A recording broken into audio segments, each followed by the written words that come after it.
So, kukuha tayo ng isa. Tingnan natin yung kanyang quality.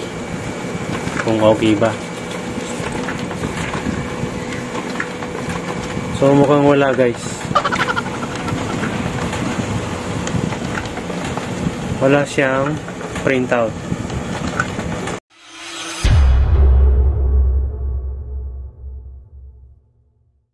Right guys, so mag-unboxing tayo ng printer na in-order natin sa kopi ko.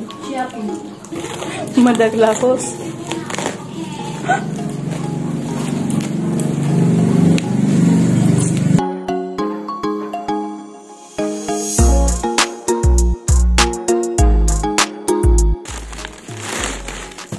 Meron siyang kasamang toner. Toner ito guys. Ito yung ink niya. Tumagba mo.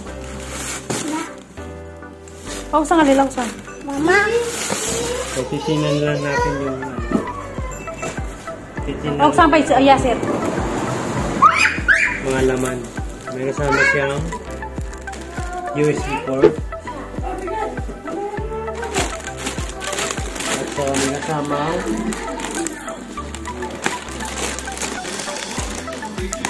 manual. Oh.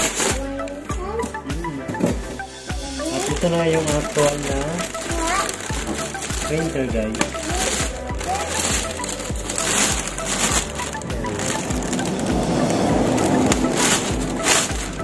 Ayan. So talagang brand new guys kasi may mga ano pa siya, may mga tape. So mamaya i-test natin yan kung gagana. So stop muna natin ang video. Ayan guys, so ialis na natin itong mga tape niya na kulay blue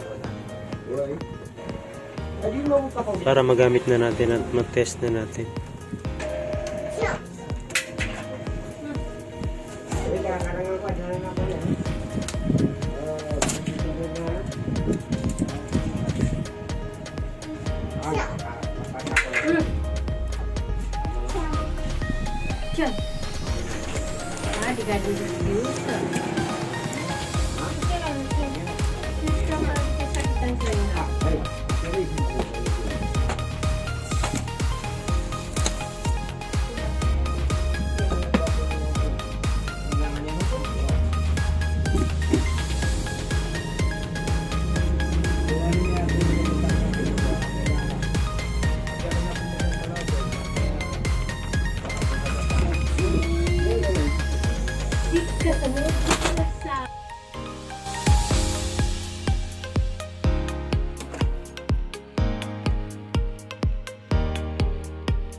Pin number pa man ginani.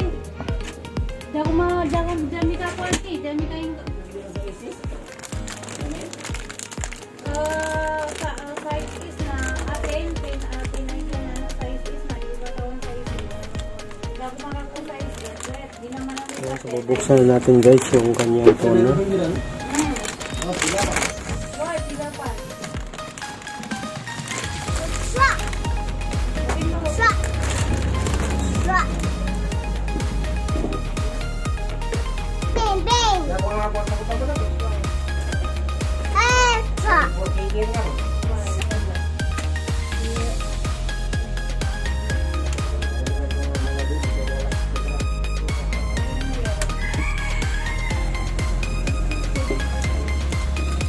Ada na.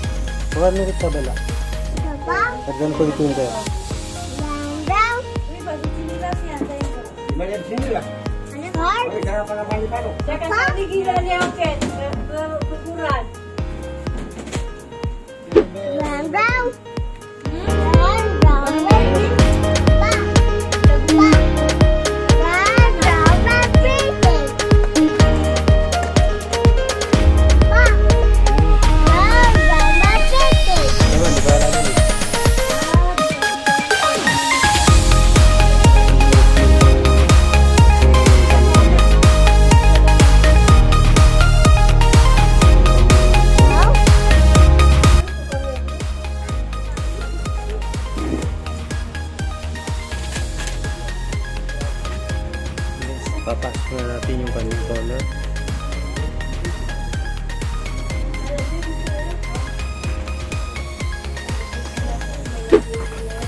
And guys, so maglo-load na tayo ng bond paper dito.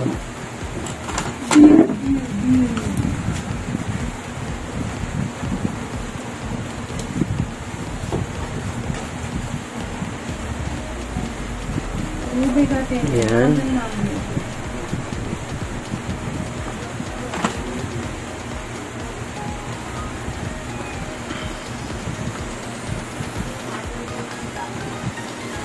Sabi ko hindi kasi yung A4.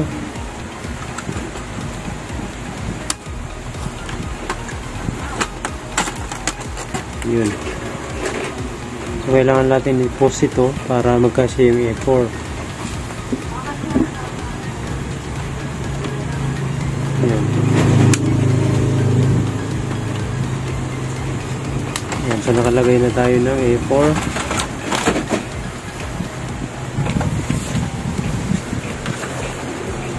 So ito try natin siya saksak sa outlet.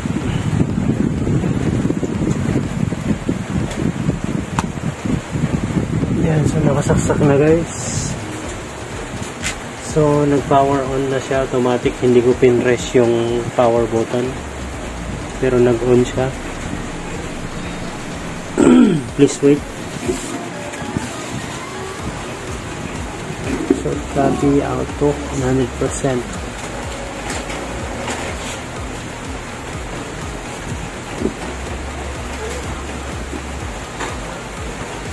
So magta-try tayo mag-Xerox. Try natin ito.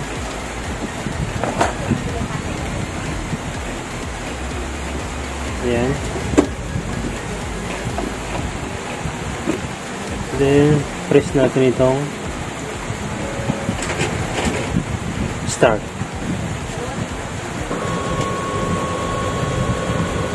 So yun ang sabi niya.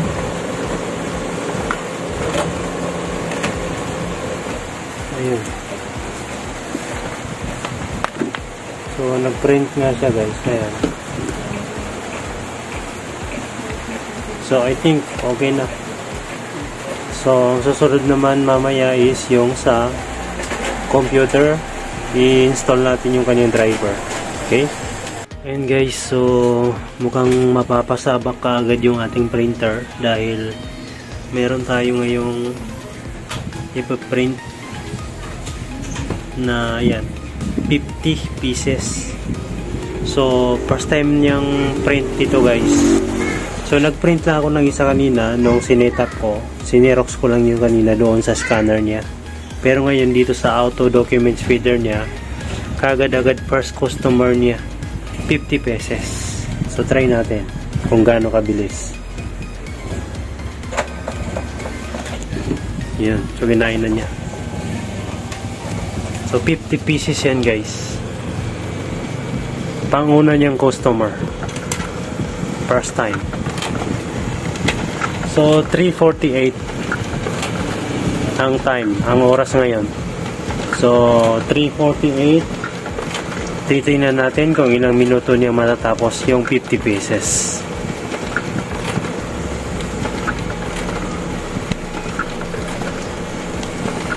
So, kukuha tayo ng isa. Tingnan natin yung kanyang quality. Kung okay ba. So mukhang wala guys. Wala siyang printout. So titingnan natin kung anong problema. Ika-cancel natin. Ayan guys, so wala naman palang problema. Ang problema lang is baliktad yung paglagay natin sa PDF niya. So dapat pala pa ganyan.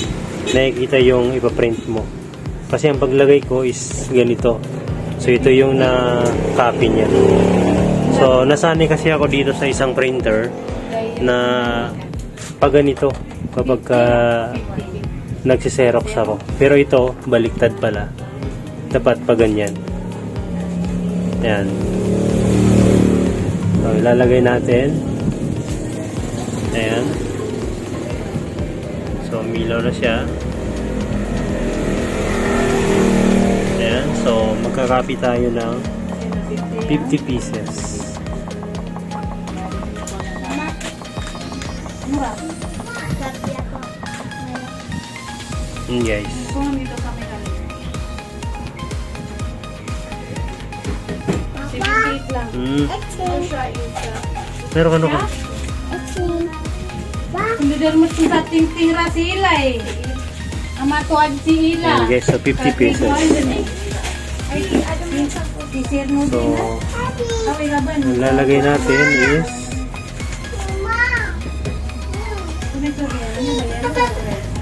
yellow and blue. Red. Red. lalagay natin is Oh. Papi, wait pa dali. Gabi ko na yan. Wait lang. Nalalata siya. 78 plus. Teko, pira ba yan? Mama!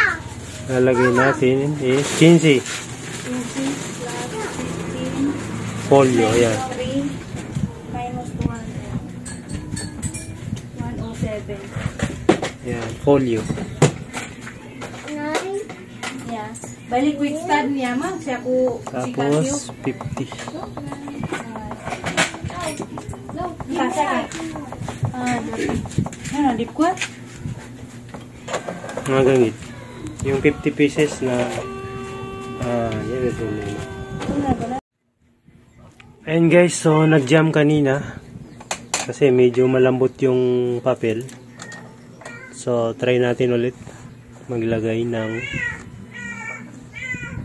isi-xerox natin.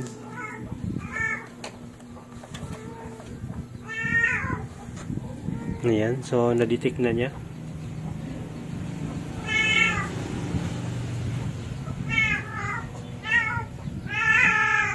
Ayan, so 50. And try na natin.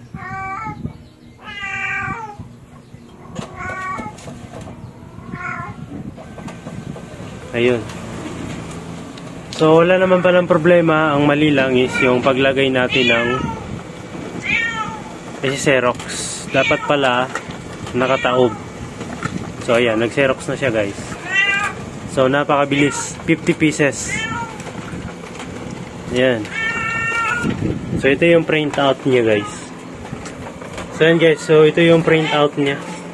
So napakabilis niyang mag-print guys. 50 pieces. Kasi nasanay ako dito sa printer ko na DCP T720DW na brother din is yung I think mga 35 pieces wala na, nagko-cool down na siya.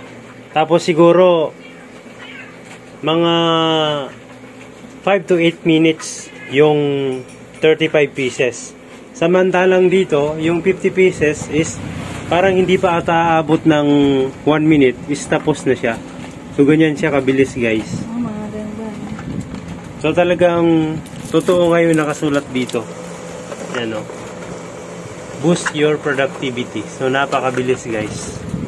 So talagang napakaganda guys ng printer na to. Diyan din ipapadaan. Oo. Lahat din ipapadaan. Yung A4 doon sa scanner. Pero pwede rin halimbawa maraming A4. Kunwari. Na pwede.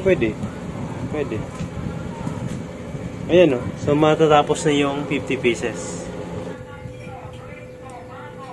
Uy, naubusan siya ng papel.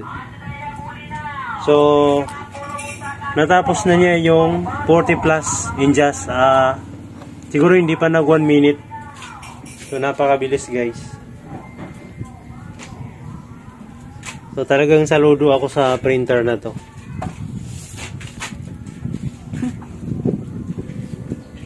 Ayan guys, so tapos na yung 50 pieces in just a minute. And